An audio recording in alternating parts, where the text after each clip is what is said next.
7 উইকেটে দক্ষিণ আফ্রিকাকে হারালো ভারত, যেটা জানা যাচ্ছে। এবং চলতি সিরিজে 1-1 করেছে ভারত এবং দক্ষিণ আফ্রিকাকে 7 উইকেটে হারালো ভারত। এই মুহূর্তে যে খবর উঠে আসছে, 7 উইকেটে দক্ষিণ আফ্রিকাকে হারালো ভারত। কেপটাউনে বদলা ভারতের।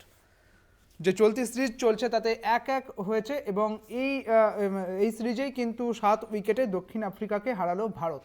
দক্ষিণ আফ্রিকাকে 7 উইকেটে হারালো ভারত। কেপটাউনে এই প্রথম ভারতের বদলা। সিরাজ এবং বুমরার দুরন্ত বোলিংয়ে এই জয় ভারতের, এমনটাই জানা যাচ্ছে। 7 উইকেটে অবশেষে দক্ষিণ আফ্রিকাকে হারালো ভারত।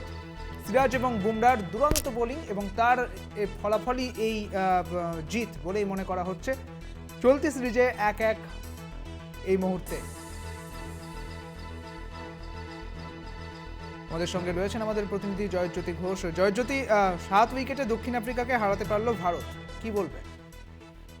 একদমই সঠিক। তো দেখো, কেপটাউনে এই জয়টা বিরাট, কারণ এর আগে যদি তুমি দেখো, কেপটাউনে 6টা ম্যাচ হেরেছিল ভারত এবং 6টা ম্যাচের মধ্যে 4টেতেই হেরেছিল, 2টো ড্র হয়েছিল।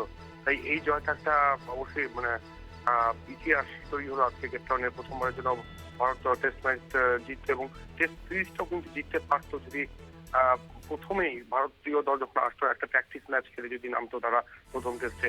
তবে এই টেস্টের পারফরমেন্স যদি বলা হয় তাহলে অসাধারণ। মোহাম্মদ সিরাজ প্রথম ইনিংসে 6টি উইকেট এবং তারপরে যখন দক্ষিণ আফ্রিকা দ্বিতীয় ইনিংসে ব্যাট করতে নামে সেখানে জসপ্রীত বুমরা 6টি উইকেট এবং ওভারঅল যদি পারফরমেন্স দেখা যায় ভারতের তাহলে অবশ্যই যথেষ্ট ভালো এবং টিম গেম হিসেবে যেভাবে পারফর্ম করেছে ভারতীয় দল সেক্ষেত্রে 7 উইকেটের জয়।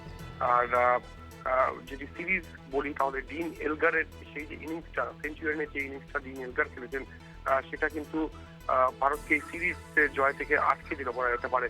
এবং এই টেস্ট ম্যাচের, কেপটাউন টেস্ট ম্যাচের আরেকটা যেটা বিশেষত্ব সেটা হচ্ছে যে সংক্ষিপ্ততম টেস্ট ম্যাচ এটি। 642 বলে এই টেস্ট ম্যাচ শেষ এবং এই সংক্ষিপ্ততম টেস্ট ম্যাচে ভারত জিতল। এটাও কিন্তু একটা আলাদা একটা আঙ্গিক বলা যেতে পারে এই টেস্ট ম্যাচের। এবং ওভারঅল যদি বলা হয় তাহলে সিরিজ ড্র। এবং 2011 সালে যখন মহেন্দ্র সিং ধোনি ক্যাপ্টেন ছিলেন, আমি যদি ভুল না হই, এই কেপটাউনেই 51st টেস্ট সেঞ্চুরি করে সচিন টেন্ডুলকার সেই 2011 সালে।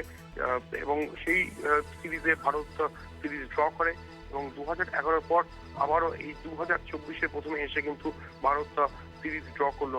অবশ্যই বাড়তি পাওনা, তবে সিরিজ জিতলে আরো আনন্দ আরো বেশি হতো আর কি। একদমই। ধন্যবাদ জয়জ্যোতি তোমায়। এ নিয়ে কথা বলবো, আমাদের সঙ্গে রয়েছেন আমাদের যুগ্ম সম্পাদক গৌতম ভট্টাচার্য। গৌতম দা, কেপটাউনে ভারতের বদলা, কি বলতে চাইবেন? দুর্ধর্ষ বদলা, একটা রেকর্ড করে বদলা, বিশ্ব রেকর্ড, যেটা এত বছর ধরে 1877 থেকে টেস্ট ক্রিকেট হচ্ছে, কিন্তু টেস্ট ক্রিকেটের এত লম্বা প্রায় 150 বছরের ইতিহাসে কখনো কোনো টিম এত কম সময়ের মধ্যে অপোনেন্টকে দুর্মুষ করে দিয়ে জিততে পারেনি। আগের রেকর্ড ছিল 656 বলে, এটা হলো 646 বলে। ইউজুয়ালি ওভার দিয়ে কাউন্ট করা হয়, মিনিট দিয়ে নয়। সেই ওভারে যদি আমরা দেখি তাহলে 109 ওভারে ছিল আগের রেকর্ড। ভারত 106 ওভারে একটা টেস্ট ম্যাচ শেষ করে দিল। ভাবাই যায় না, একটা ওয়ানডে ম্যাচ শেষ হতে 100 ওভার লাগে, একটা টেস্ট ম্যাচ কিনা শেষ হয়ে গেল 106 ওভারে। এর সঙ্গে যে ভারতের নাম জুড়ে রইল, এটা ভারতীয় ক্রিকেটে একটা রেড লেটার ডে। একদমই। ধন্যবাদ গৌতম দা আপনাকে।